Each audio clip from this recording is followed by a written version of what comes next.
Par la grâce de notre Seigneur de gloire, Jésus-Christ, le même hier, aujourd'hui et éternellement, votre bien-aimé Doussabimana Thomas vous salue dans le nom précieux de notre Seigneur Jésus-Christ, que notre Seigneur de gloire déverse sur nous ses bénédictions comme prévu dans son programme. Je viens de trouver la grâce devant notre Seigneur et d'ouvrir ma bouche pour parler en son nom. Notre Seigneur de gloire, lui qui ne change pas, lui qui est le même hier, aujourd'hui et éternellement, c'est lui qui a coopéré avec ses saints, que ce soit dans l'Ancien Testament, que ce soit dans le Nouveau Testament. Il a dit qu'il ne va pas nous laisser comme des orphelins. Il a dit qu'il sera avec nous et qu'il sera en nous. Il est vivant. C'est lui qui conduit merveilleusement son programme. Qu'il nous bénisse en écoutant le message d'aujourd'hui.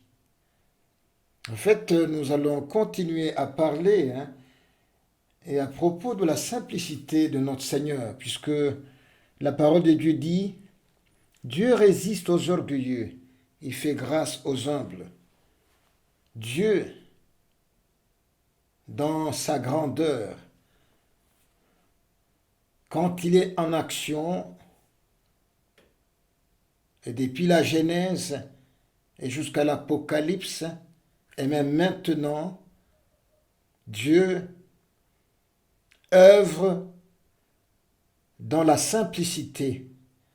Tous ceux-là qui ont un cœur humble et simple, ils doivent voir Dieu. Ils doivent croire en lui.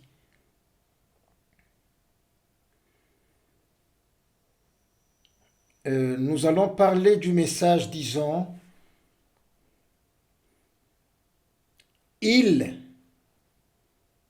nous a secourus ». Il l'a déjà fait. Tout d'abord, il a annoncé cela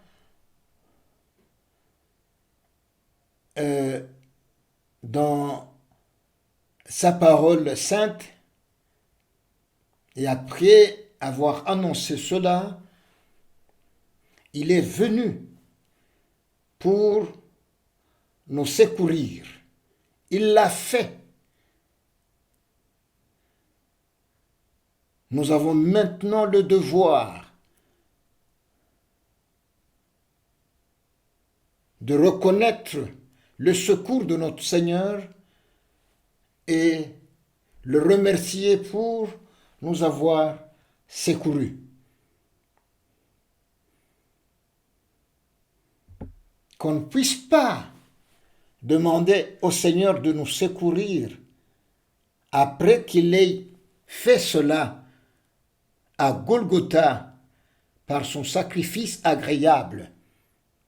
Il l'a déjà fait. Nous devons reconnaître cela,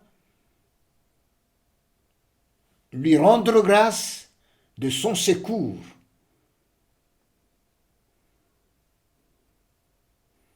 Comme base du message d'aujourd'hui, nous allons lire dans Psaume chapitre 121,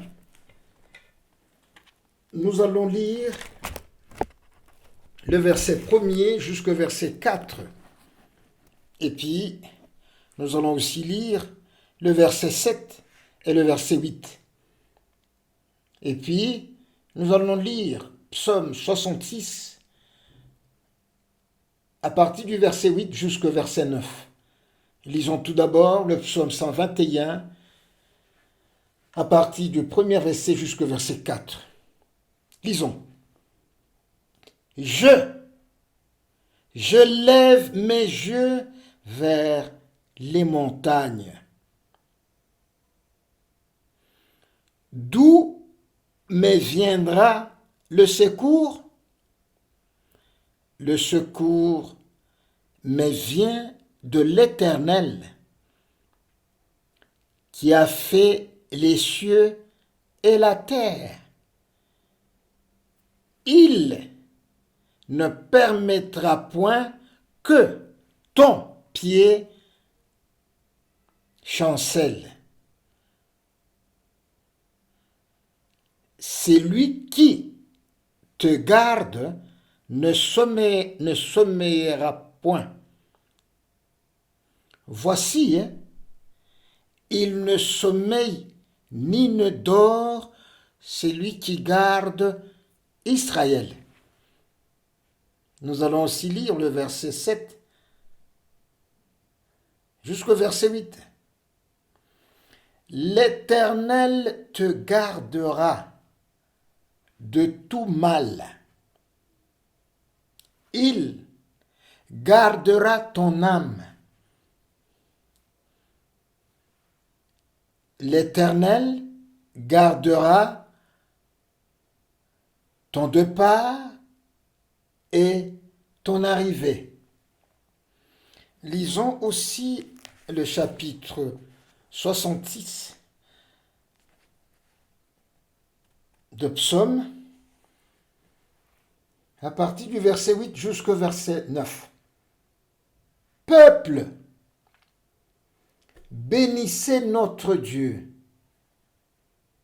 Faites retentir sa louange. Il a conservé la vie à notre âme et il n'a pas permis que notre pied chancelât.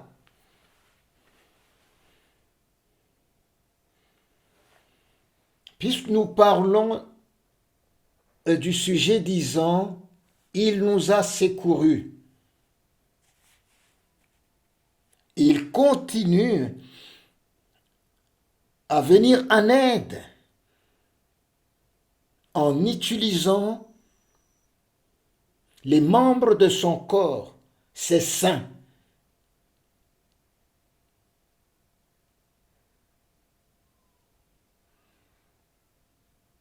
Accorde-moi, bien-aimés frères et sœurs, puisque j'aime louer le Seigneur, puisque la joie du salut, c'est ça notre force.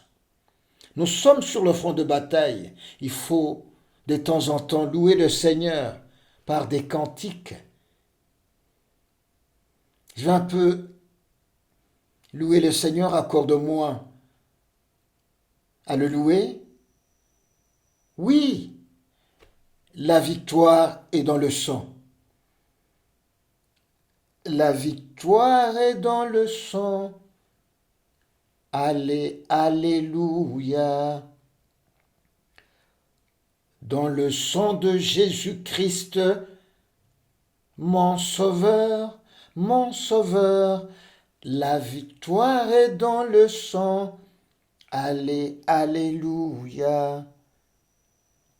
À Jésus la gloire, à lui l'honneur, à toi l'honneur, Seigneur.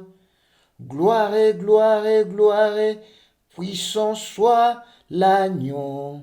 Oui, gloire et gloire et gloire, à lui l'honneur.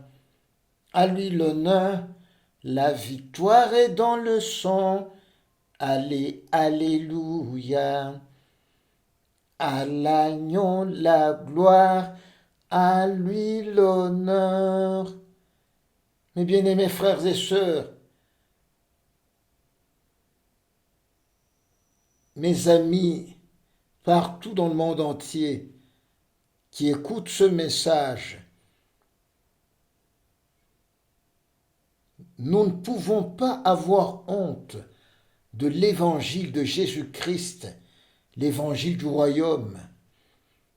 Le même Jésus qui a envoyé Jean-Baptiste pour préparer son chemin, mais c'est le même Jésus qui nous a visités pendant cet âge de la Odyssée.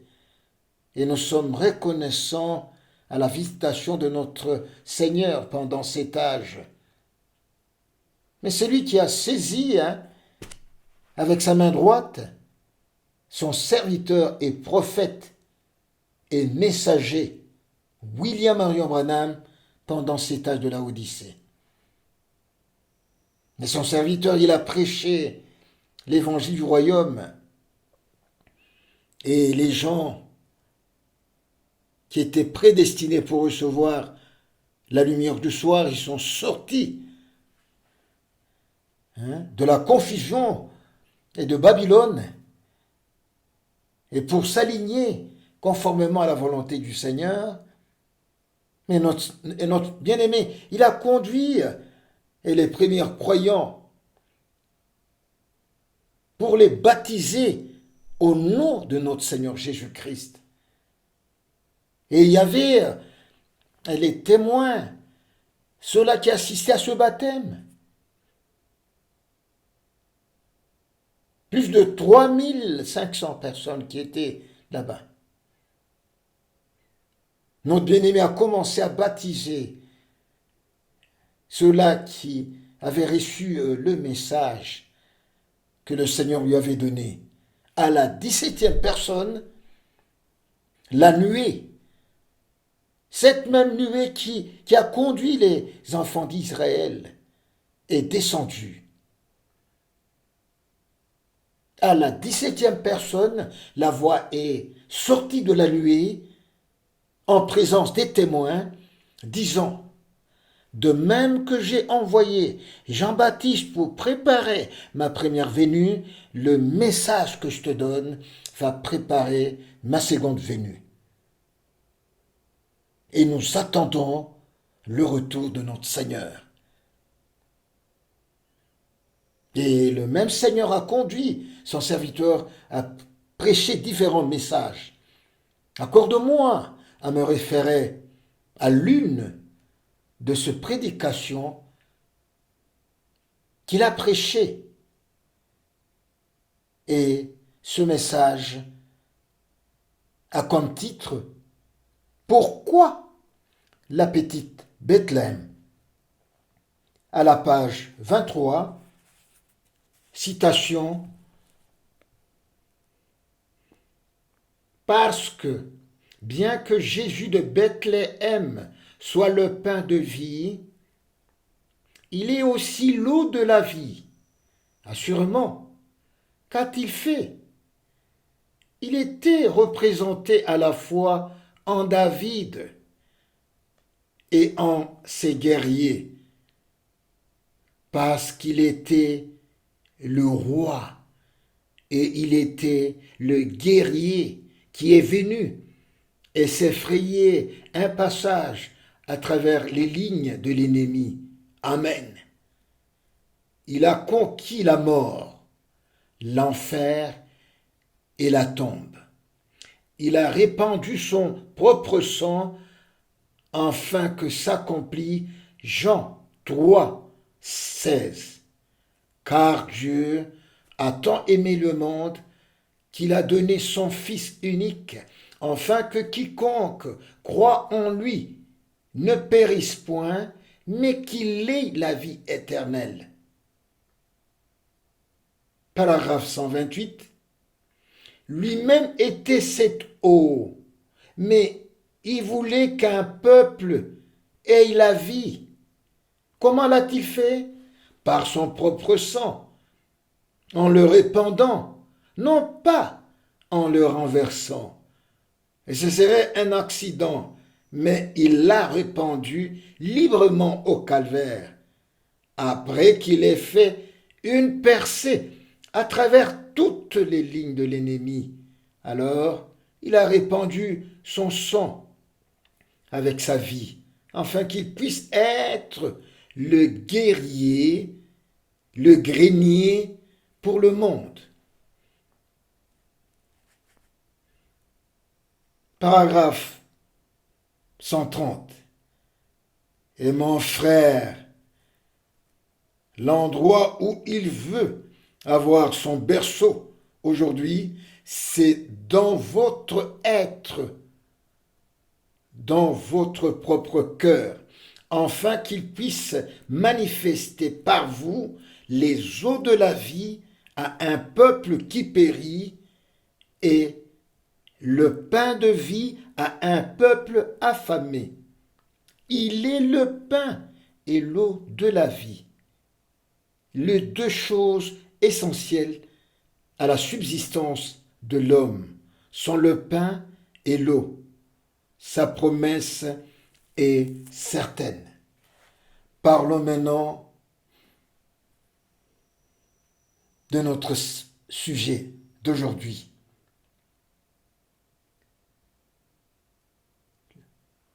Le titre de notre prédication dit ceci: Il nous a secourus. Il nous a secourus.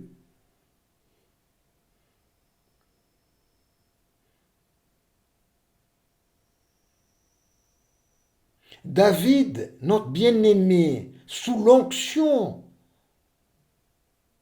dans Psaume 121, il ne parle pas de lui-même.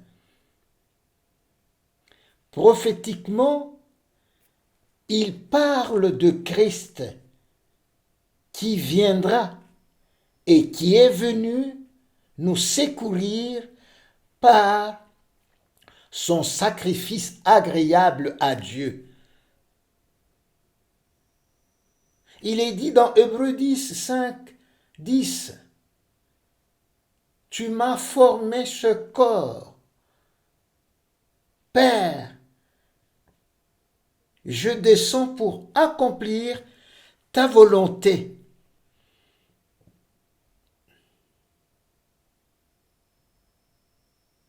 Dans Jean chapitre 1er, à partir du verset 29 jusqu'au verset 32, il est dit ceci. Voici l'agneau de Dieu qui ôte le péché au singulier du monde. Pas les péchés au pluriel, le péché du monde. Quel est ce péché que l'agneau devrait ôter? C'est le péché d'Adam. Adam n'a pas commis beaucoup de péchés. Adam a commis un seul péché. C'est la désobéissance à la parole de Dieu, et l'agneau devrait venir ôter ce péché par l'obéissance jusqu'à la mort.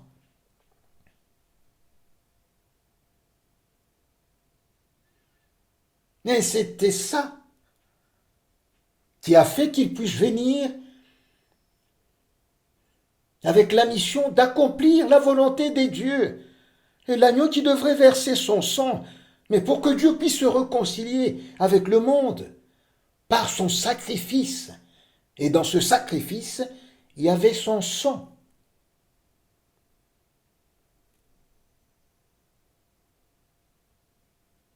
Dans Psaume 121,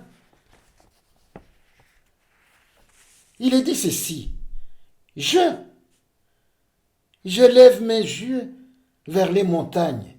Mais qui élève ses yeux vers les montagnes? Ah oui, hein? Et c'est pour cela que le Seigneur doit nous venir en aide, mais c'est lui qui a parlé ici, hein, en utilisant notre bien-aimé David. Mais ce n'est pas David qui élève ses yeux vers les montagnes, non.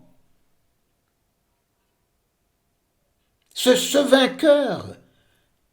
Mais David était tout simplement le type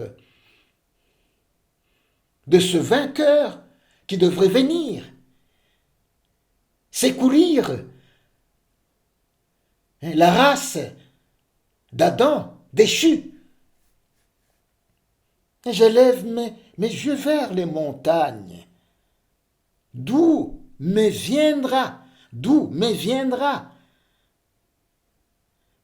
le secours. Mais c'est dans le futur maintenant. Et la parole de Dieu, au verset 2 dit ceci, le secours mais vient de l'Éternel. Que ce ne soit pas ma volonté, que ce soit ta volonté. Le secours me vient de l'Éternel.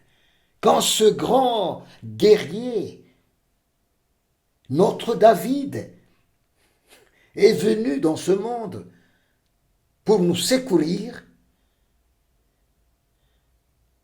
pour nous venir en aide, il est dit, le secours me vient de l'Éternel qui a fait les cieux et la terre.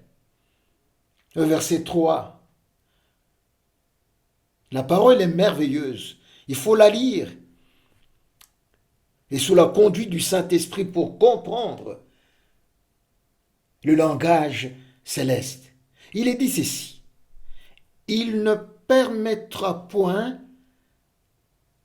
que ton pied chancelle. Le pied de qui? Ah oui, mes bien-aimés, pas le pied de David, pas le pied de qui que ce soit. Mais retournons dans Genèse. Mais il est parlé de ce pied. Il est dit ceci, après que l'ennemi ait sémé l'incrédulité, la désobéissance. Notre Seigneur a annoncé ce qu'il devrait faire. Il a dit ceci dans Genèse chapitre 3, le verset 15. Il dit, mais j'ai mis inimitié entre toi et la femme, et la sémence de la femme avec toi, avec ta postérité. La postérité de la femme se lèvera avec son pied. Il va écraser la tête du serpent. Il va vaincre l'ennemi. Il va arracher sa postérité et ses enfants entre les mains de l'ennemi. Ah oui,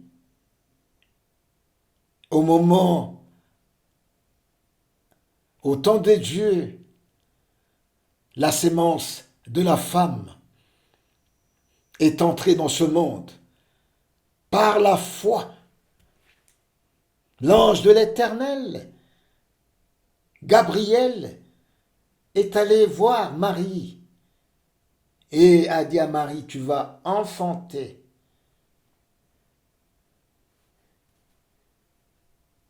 un enfant. Et cette femme que le Seigneur a parlé dans Genèse, la femme croyante, notre bien-aimée sœur Marie, a cru la parole. Elle a dit qu'il me soit fait selon ta parole. Et le Saint-Esprit est descendu sur Marie. Marie a conçu. Ce que nous devons savoir, mes bien-aimés, tous ceux-là qui écoutent la parole de Dieu, le Saint-Esprit vient à la parole de la promesse. Le Saint-Esprit ne peut pas venir quand les gens font des discours religieux. Non, le Saint-Esprit vient à la parole. C'est pour cela même, le jour de Pentecôte, ceux-là qui ont reçu la parole, ils sont restés dans la chambre haute et le Saint-Esprit est venu à ceux-là qui avaient reçu la parole de la promesse. Et même aujourd'hui, ceux-là qui croient conformément à la promesse des dieux, ce sont ceux-là qui reçoivent l'Esprit des dieux. Que le Seigneur nous bénisse. Mais je crois que, avec ce pied, ce pied qui va dans le sens de sacrifice, par le sacrifice agréable, notre Seigneur a versé son sang précieux. Ce sacrifice a satisfait le cœur des dieux et la réconciliation a eu lieu. Puisque la parole de Dieu dit, sans effusion de sang, il n'y a pas pardon de péché. Il fallait que le sang des dieux soit versé pour que le pardon nous atteigne. Notre Seigneur nous a secourus. Nous devons lui rendre grâce jour et nuit, être reconnaissant de ce qu'il a fait. Pas lui demander de nous secourir. Il nous a secourus. Nous devons rendre grâce à notre Seigneur de nous avoir secourus. Que notre Seigneur soit glorifié et d'éternité en éternité. Au verset 3. Il ne permettra point que ton pied chancelle. Le pied du Seigneur ne pouvait pas chanceler. Il a élevé son pied ce jour-là à la croix, avant que le souffle ne quitte pas son corps. Mais il a écrasé la tête du serpent. Mes bien-aimés frères et sœurs, les auditeurs qui m'écoutent partout où ce message va arriver, notre Seigneur, avec son pied, par son sacrifice, avant que le souffle de vie ne le quitte, il a vaincu la mort ce jour-là à la croix.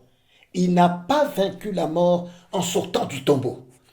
Il a vaincu la mort étant sur la croix, puisque cela est en accord avec ce qui est dit dans Genèse. Que la postérité de la femme, avec son pied, va écraser la tête du serpent. Il n'a pas écrasé la tête du serpent là-bas quand il est allé dans le séjour de mort là-bas. Non, il a écrasé la tête du serpent. Ce jour-là, la croix, il a vaincu. Et là, il a proclamé, disant, tout est accompli. Et le souffle a quitté son corps.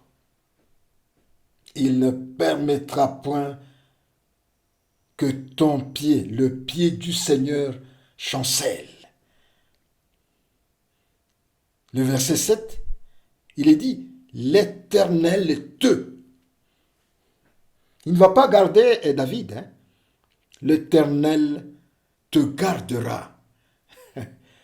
Quand notre Seigneur est venu, mais le ciel avec lui, le ciel était avec lui.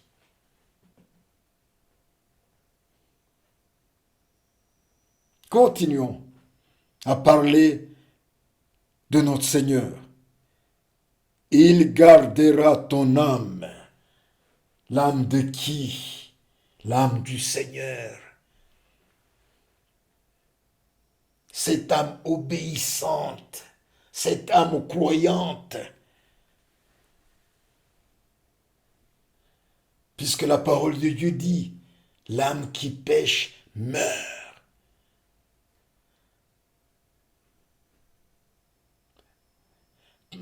Moi, je ne parle pas de la mort physique. Je parle de la mort spirituelle. L'âme qui pêche, l'âme désobéissante meurt. L'âme désobéissante meurt, c'est-à-dire, elle est séparée de la vie. L'âme d'Adam, obéissante,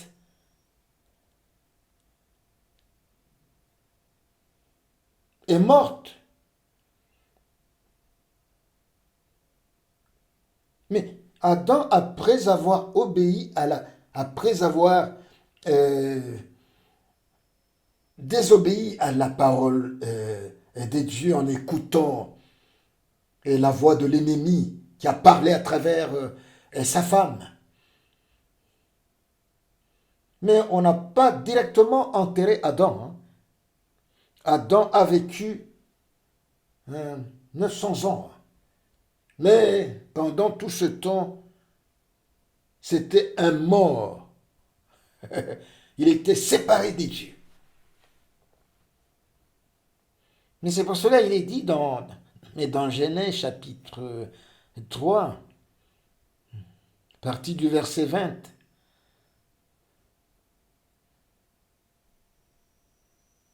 Notre Seigneur a pris la parole, il a dit, s'adressant aux anges, hein, pas s'adressant au Fils et au Saint-Esprit, non.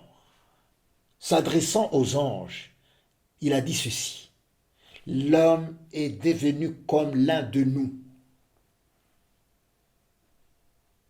Et c'est pour cela que les théologiens, partout dans le monde entier, ils doivent comprendre.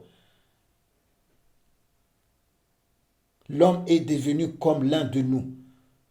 L'un de nous, c'est qui? C'est le Fils, c'est le Saint-Esprit. Non. Il est devenu comme l'un de nous.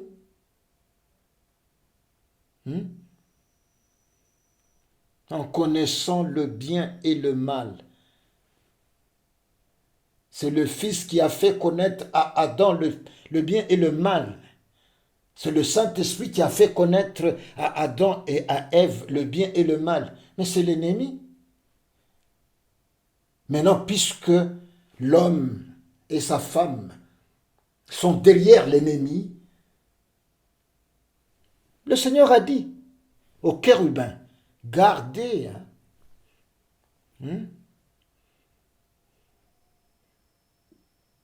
pour que l'homme ne puisse pas prendre le fruit et manger et vivre éternellement. Mais le chemin qui mène à l'arbre de la vie était fermé par les chérubins. Mais il fallait attendre pour que ce chemin soit ouvert. C'est pour cela que notre Seigneur Jésus-Christ, il est venu dans ce monde. Il a proclamé, disons, dans Jean chapitre 14, verset 3, il a dit, je suis le chemin, la vérité et la vie. Mais c'est lui, par son sacrifice, il a ouvert le chemin qui mène à l'arbre de la vie. Par son sacrifice, nous avons maintenant la pleine liberté de nous approcher de l'arbre de la vie et de manger le fruit de l'arbre. Et ce fruit, comme je l'ai dit même la fois passée, le premier fruit de cet arbre, un arbre fruitier, Dieu a tant aimé le monde, il a donné son Fils. Il a donné ce fruit à l'humanité mourante pour que celui qui mange à ce fruit ait la vie éternelle.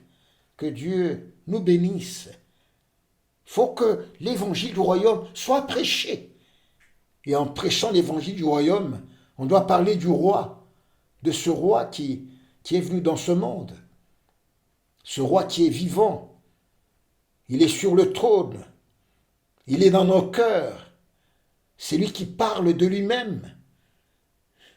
pour que les siens puissent le connaître et communier avec lui. Que notre Seigneur soit loué.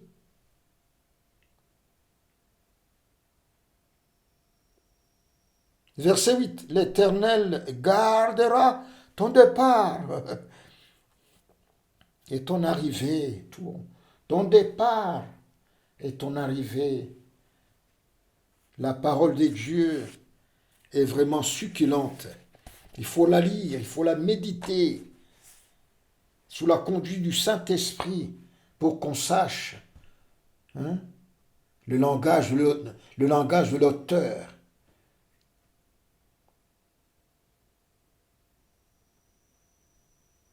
Dans Psaume 66, à partir du verset 8, maintenant, cela nous concerne.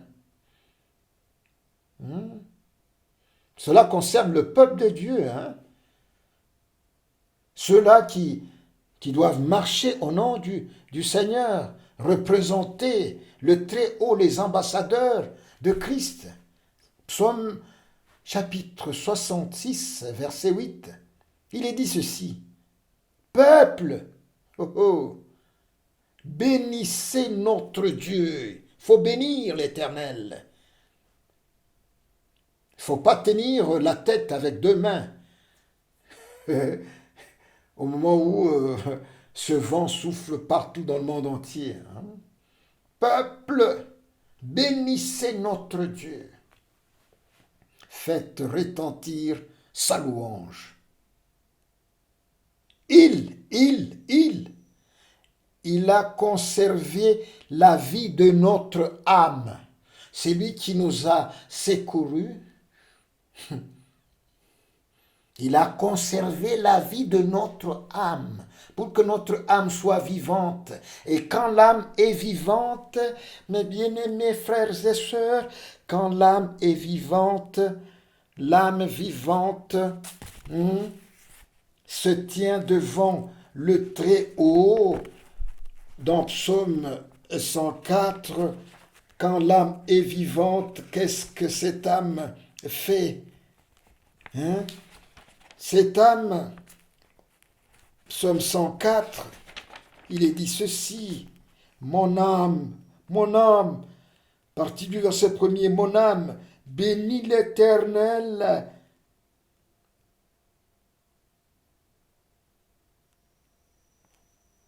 Non, c'est le psaume 103, à partir du verset 1er. Mon âme, l'âme vivante, bénis l'Éternel. Tout ce qui est en moi, bénisse ton saint nom. Mon âme, bénis l'Éternel. Et n'oublie aucun de ses bienfaits. C'est lui qui pardonne toutes tes iniquités. Toutes tes iniquités. C'est lui.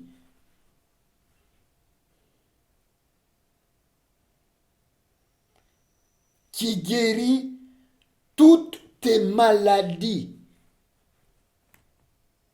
Corona Alpha 34, Corona Alpha 32.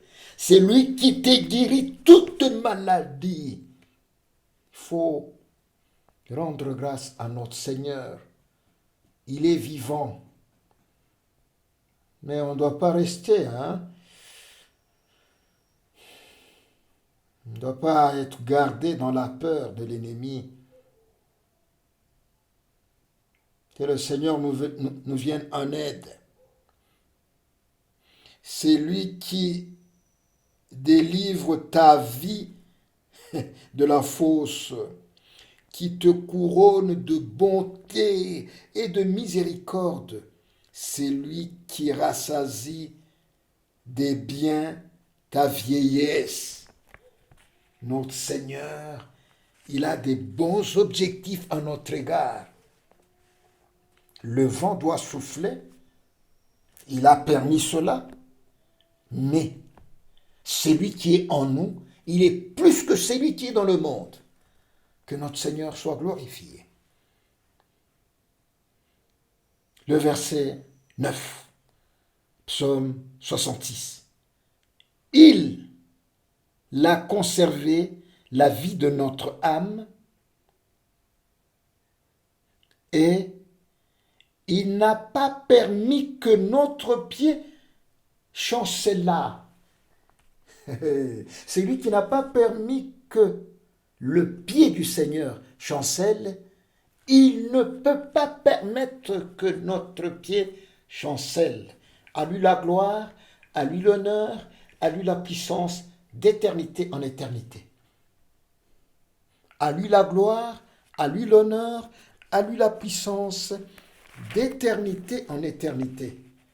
Notre Seigneur, il est merveilleux.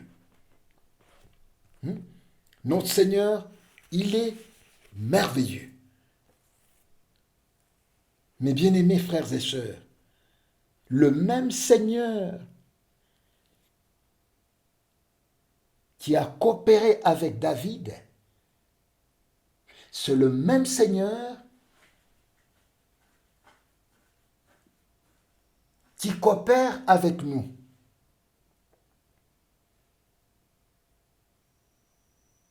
Il est dit dans 1 Samuel 17, nous parlons du Messie disant, il nous a secourus.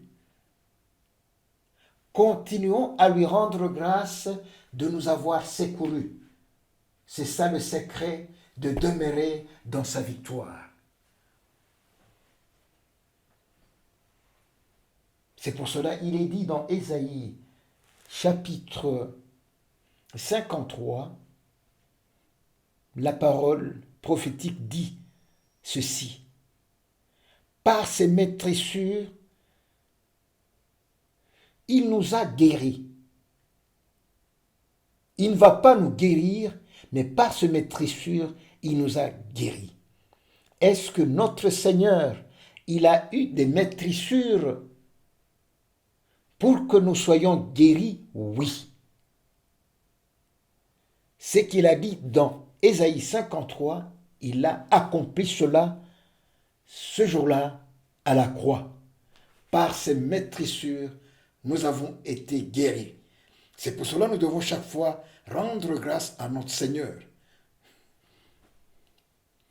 Ah Seigneur, guéris-moi. Par ses maîtrissures, tu as été guéri il y a 2000 ans. Rends grâce à ton Seigneur. Crois à la parole de la promesse. Expérimente ta guérison. Au nom de notre Seigneur Jésus-Christ. Ça, c'est la vérité divine.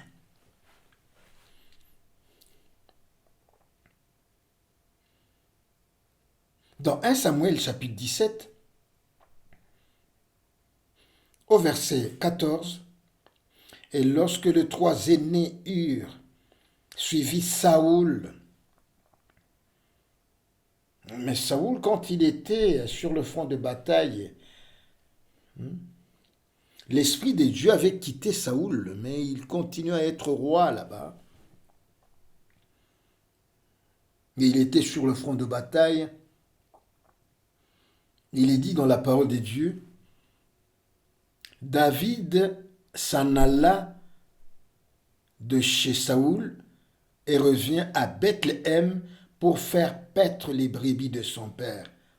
Saoul rejeté sur le front de bataille, David, lui, le type de notre Seigneur Jésus-Christ, lui élevé.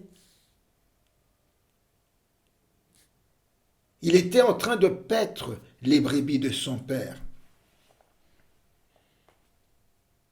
Maintenant, regardez l'obéissance. C'est que notre Seigneur a fait dans Philippiens chapitre 2.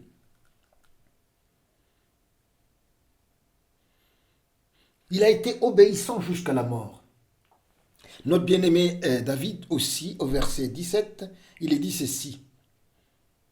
Isaïe dit à David, son fils, « Prends pour tes frères cet épha de grains rôtis et se dit pain, cours au camp vers tes frères et porte aussi ce dit fromage au chef de leurs milliers. Tu verras si tes frères se portent bien et tu m'en donneras des nouvelles sûres. Ils sont avec Saoul et tous les hommes d'Israël dans la vallée de Térébinthe, faisant la guerre aux Philistins. Isaïe, le père de David, a envoyé David pour aller voir ses frères là-bas sur le front de bataille. David était obéissant. Il est allé sur le front. Mais ce n'était pas un hasard.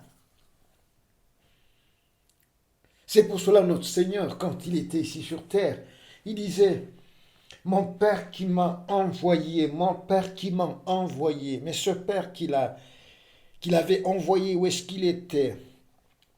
Mais ce Père qu'il avait envoyé était en lui. Mais lui aussi, il était obéissant, il écoutait la voix de son Père qui était en lui, et il avait la faim et la soif d'accomplir la volonté de son Père.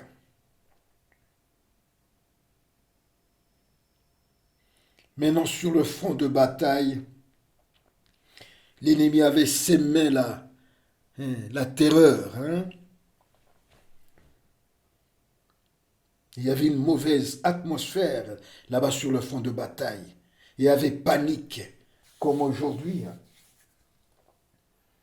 Et l'ennemi a sémé la terreur partout dans le monde entier, mais tout le monde est paniqué. Au verset 24, il est dit ceci. À la vue de cet homme, tous ceux d'Israël s'enfuirent devant lui. À la vue de Goliath, tous ceux-là qui étaient derrière Saoul rejetés, paniqués, et furent saisis d'une grande crainte. Mais ils avaient la crainte. Mais le vent souffle. Et l'ennemi fait la propagande de la maladie partout dans le monde entier. Terreur, panique. Mais le message de consolation dit ceci. Il nous a secourus. C'est ce que nous devons répondre à l'ennemi maintenant. Verset 25, chacun disait, avez-vous vu s'avancer cet homme? C'est pour jeter à Israël un défi qu'il s'est avancé. Mais le défi nous a été lancé partout dans le monde entier. C'est maintenant, c'est maintenant. Je vous annonce cela en tant que votre bien-aimé. Frère, je vous annonce maintenant, c'est maintenant que chaque enfant de Dieu, chaque fils et chaque fille de Dieu, doit manifester sa couleur. Ah oui, c'est maintenant le temps.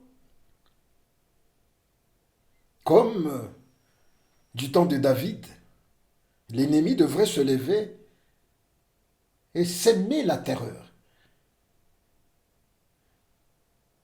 Et regardez le langage de ces gens qui étaient sur le front.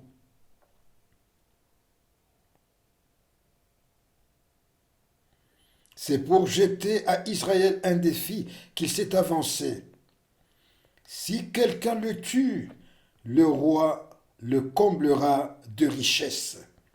Il lui donnera sa fille et il affranchira la maison de son père en Israël.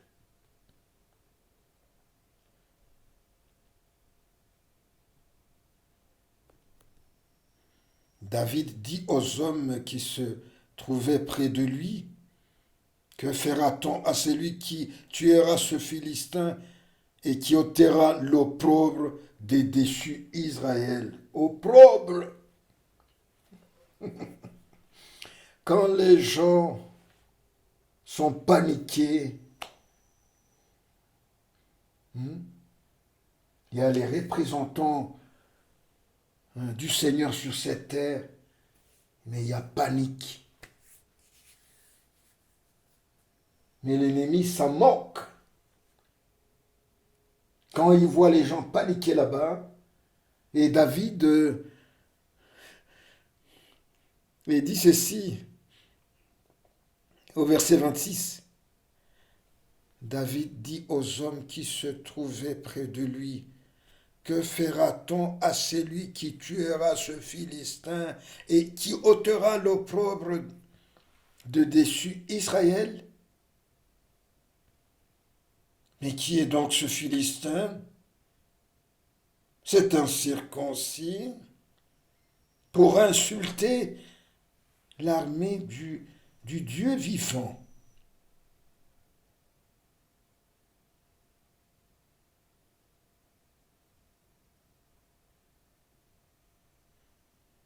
Le peuple, répétant les mêmes choses, lui dit, c'est ainsi que l'on fera à celui qui le tuera.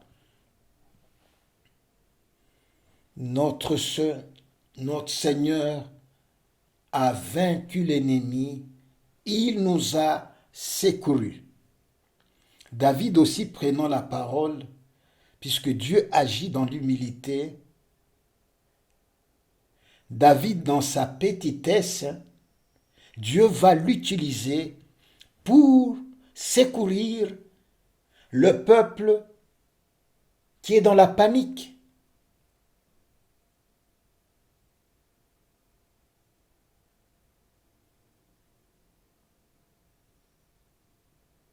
Voici la parole qui nous fortifie, qui nous console. Notre David, notre Seigneur Jésus-Christ, nous annonce cette bonne nouvelle disant, « Je vous ai secouru. Rendez grâce en mon nom et demeurez dans ma victoire. » Au verset 32, notre bien-aimé prend la parole. David dit à Saoul, « Que personne ne se décourage à cause de ce Philistin. Que personne ne panique en écoutant cette mauvaise nouvelle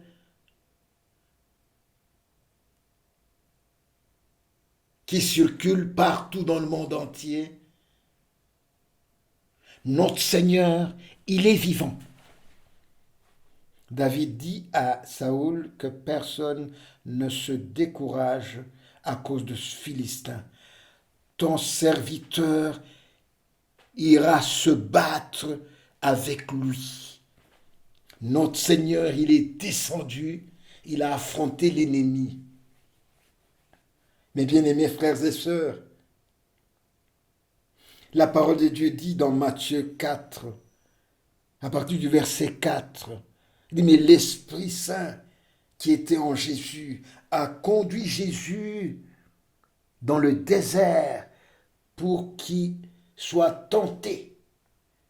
Et avant la tentation, il a fait la prière 40 jours et 40 nuits. Il a jeûné. Et après la prière, son ennemi est venu à sa rencontre. Mais ils ont commencé à s'entretenir. Son ennemi a douté. Mais si tu es le Fils de Dieu, et l'objectif de l'ennemi, c'est de s'aimer le doute dans les gens. Et l'objectif de notre Seigneur, c'est élever le moral des gens, pas sa parole de la promesse. C'est pour cela que nous devons écouter ce que l'Esprit dit pour que nos âmes soient fortifiées. Mais si tu es le Fils de Dieu, change ces pierres en pain. Est-ce que le Seigneur est venu pour écouter les ordres de l'ennemi, comme Adam a écouté l'ennemi et du Seigneur là-bas en Éden?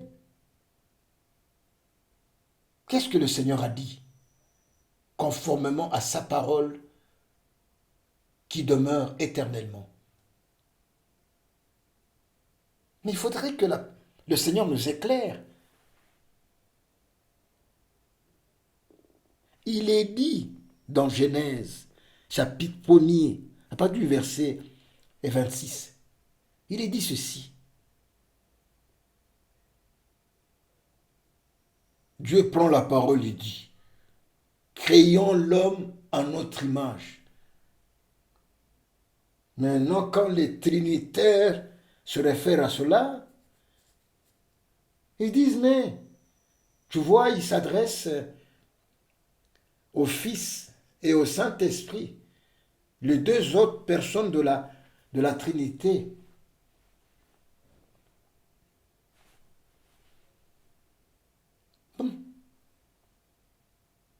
Mais s'ils s'adressaient à ces trois personnes là-bas, qui font partie de la Trinité, et disent, mais créons l'homme, c'est-à-dire, ils sont à trois, en continuant le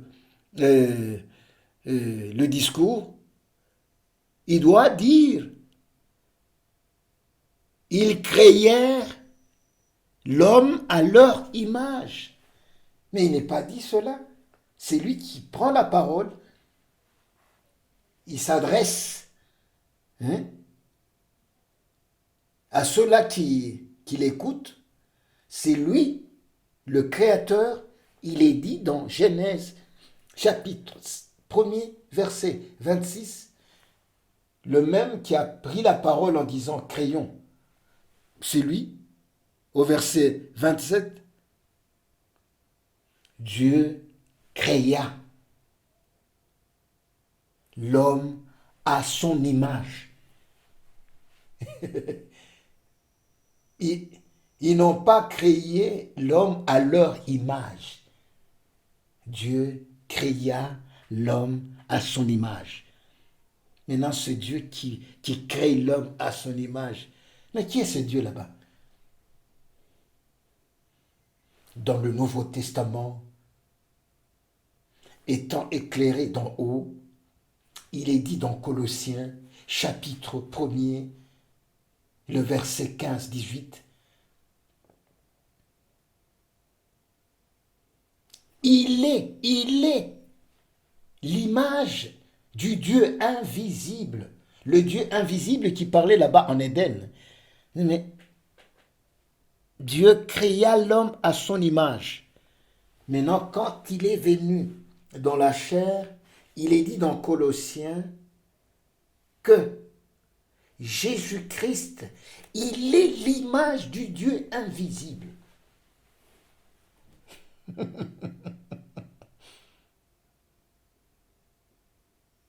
Maintenant, quelle est l'image de ce Dieu invisible? Il faut que la lumière descende d'en haut. Dieu, en tant qu'esprit, avant le commencement, dans l'éternité, en tant qu'esprit, il s'est formé sa pensée. Et en sortant de l'éternité, quand la Bible dit, au commencement, Dieu créa, maintenant cet esprit éternel qui s'est formé sa pensée quand il sort pour créer. Et la Bible dit, au commencement, Dieu créa. Et quand il crée en parlant. C'est pour cela dans Jean, chapitre 1, il est dit, au commencement était la parole. Quand Dieu sort de l'éternité, il parle. Et quand il parle, c'est qu'il lit. Se manifeste. Mais c'est ça la divinité.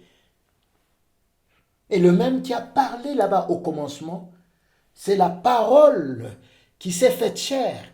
C'est ça l'image du Dieu invisible que les gens ne peuvent pas comprendre. Et même les théologiens ne peuvent pas comprendre. Mais revenons à notre sujet parlant qui nous dit, il nous a secourus. Et du temps de David, c'est lui qui a secouru. Nous étions au verset 33. Saoul dit à David, tu ne peux pas aller te battre avec ce Philistin car tu es un enfant. J'aimerais vous dire, mes bien-aimés frères et sœurs et les auditeurs qui vont m'écouter et qui m'écoutent, Dieu s'apprête à confondre le monde. Dieu ne change pas. Notre Seigneur ne change pas dans sa façon d'agir. C'est toujours dans la petitesse qu'il entre en action. Maintenant, Saoul dit, mais tu ne peux pas aller combattre ce Philistin étant un enfant. Il est un homme de guerre dès sa jeunesse. David dit à Saoul, ton serviteur faisait paître les brebis de son père. Et quand un lion ou un ours venait en enlever une de troupeau, je courais après lui et je le frappais et j'arrachais la brebis de sa gueule. S'il se dressait contre moi, je le saisissais par la gorge et je le frappais et je le tuais. Nous devons témoigner avec vigueur les bienfaits de notre Seigneur, les exploits de notre Seigneur pour fermer la bouche à notre ennemi. C'est ainsi que ton serviteur a terrassé le lion et l'ours. Mais ce n'est pas par la force de David qu'il a pu terrasser le lion et l'ours, mais c'est l'onction qui était sur David. Mais l'esprit qui était sur Christ, c'est l'esprit qui est sur les véritables croyants. C'est ce que nous voyons même dans Actes chapitre 3. Quand Pierre et Jean entrent dans le temple, ils voient le mendiant là-bas demandant l'aumône. Qu'est-ce que Pierre et Jean ont dit au mendiant là-bas? Nous n'avons pas d'argent, mais ce que nous avons, c'est ce que nous allons te donner. Au nom de Jésus-Christ de Nazareth, lève-toi.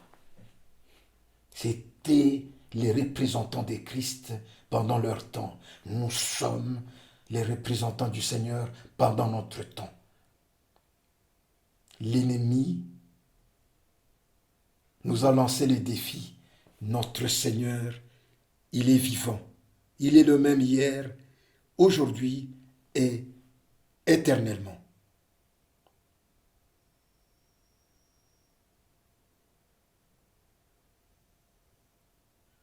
Au verset 37, notre bien-aimé David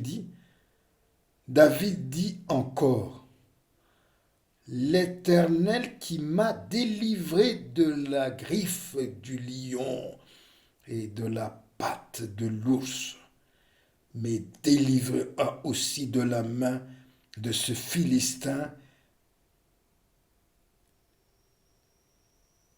David n'a pas dit par ma force, par mon intelligence, j'ai tout fait pour que je puisse terrasser le lion et l'ours comme le font nos chercheurs dans les laboratoires.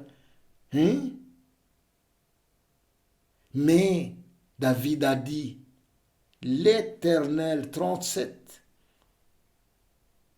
qui m'a délivré de la griffe du lion et de la patte de l'ours, me délivrera aussi de la main de ce Philistin. Et Saoul dit à David, va, que l'Éternel soit avec toi, mes bien-aimés. Allons de l'avant, que notre Seigneur soit avec nous. Le Dieu de David, le Dieu des prophètes, le Dieu des apôtres, il est notre Dieu.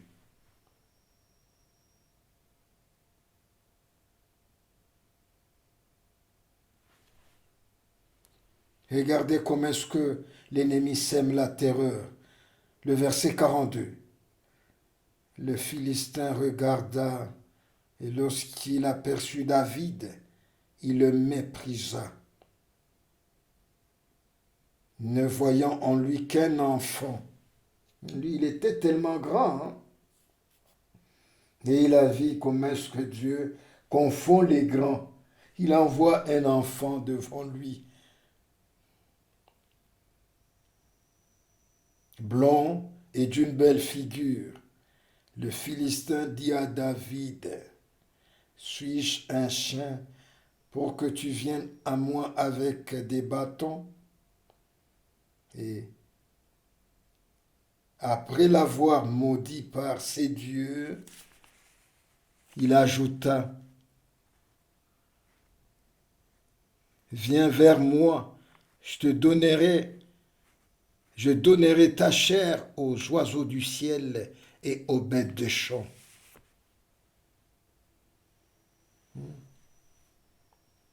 Terreur de l'ennemi. Mais quand l'ennemi fait terreur, mais il brandit l'arme de la mort. Mais quand notre Seigneur nous encourage, lui, il est vivant. David dit aux Philistins, il faudrait que le Seigneur puisse nous conduire à nous adresser à l'ennemi même aujourd'hui. Hein?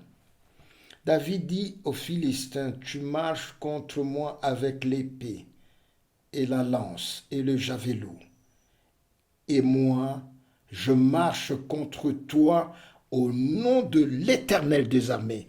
Nous devons marcher par la foi. Marcher par la foi au nom de l'Éternel, le Dieu des armées.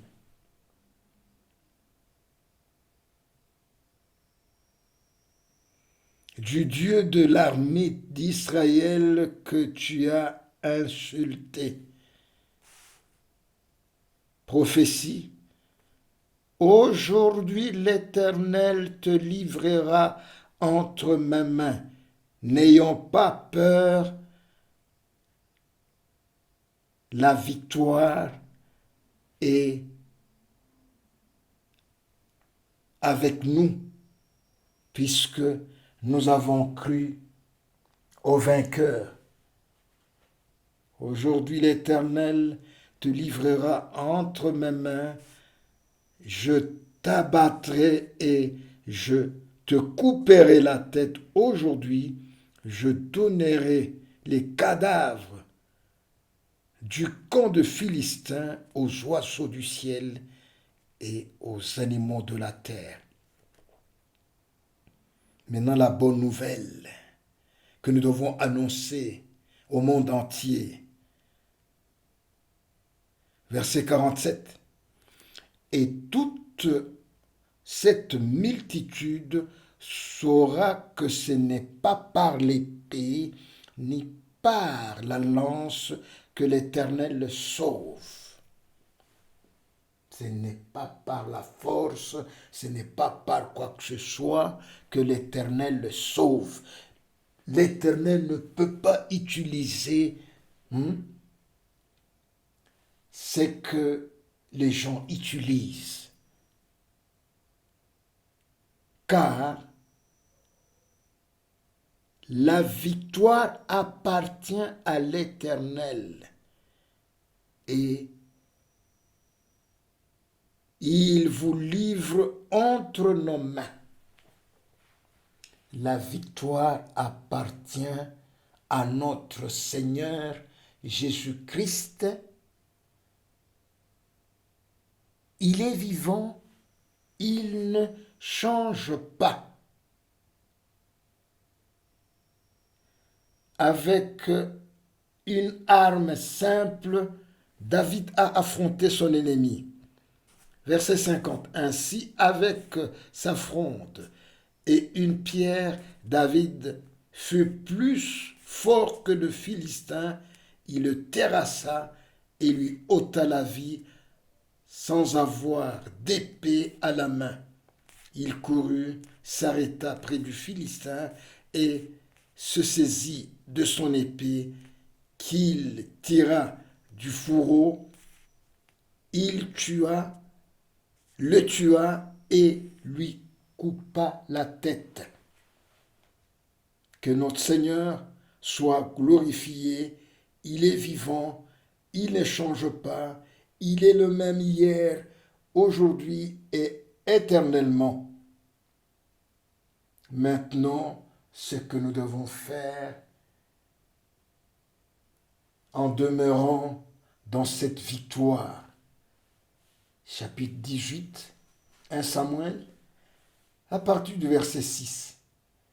Comme il revenait lors du retour de David après qu'il eut tué le Philistin, les femmes sortirent de toutes les villes d'Israël au-devant du roi Saoul en chantant et en dansant.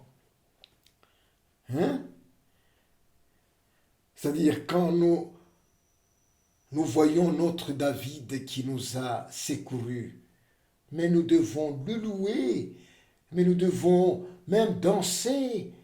C'est-à-dire, sa victoire nous accorde la joie, la force de le louer. Ces femmes sortirent de toutes les villes d'Israël au-devant du roi Saoul en chantant et en dansant au son de tambourins et de triangles et en poussant des cris de joie. C'est là où réside le secret de la victoire. Faut pas se lamenter, faut pas murmurer.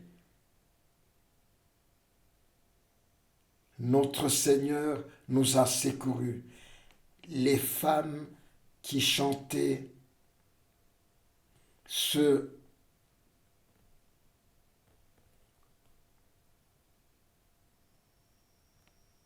répondaient les unes aux autres, disaient: Saül a frappé ses 1000 et David ses 10 000. Saül fut très irrité et cela lui déplut. Il dit: On en donne 10 000 à David et c'est à moi que l'on donne les 1000. Et il ne lui manque plus que la royauté. Saül regarda David d'un mauvais œil à partir de ce jour et dans la suite. Quand David a affronté son ennemi Goliath, est-ce David était roi? Il n'était pas encore sur le trône, mais il était roi. Comment ça? Quand